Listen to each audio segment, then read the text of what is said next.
Hello guys! Ngayon ay tapos na ako mag-assemble ng ating mga tulips.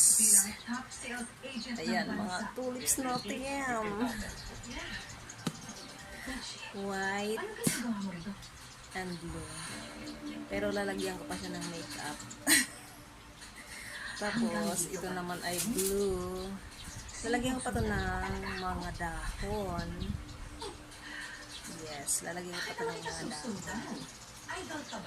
So, ayan. Marami na tayong tulips. Ganito, may dahon siya. Ang gagawin ko ay naka-ready na ang ating paglagyan. Ito, naka-ready na siya.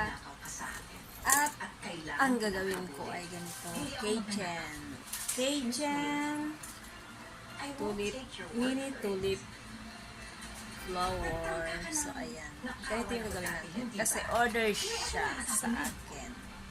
Wala akong pinagtantaang nakawin sa'yo. Ayan. Ready na ang ating paglagyan. Thank you for watching.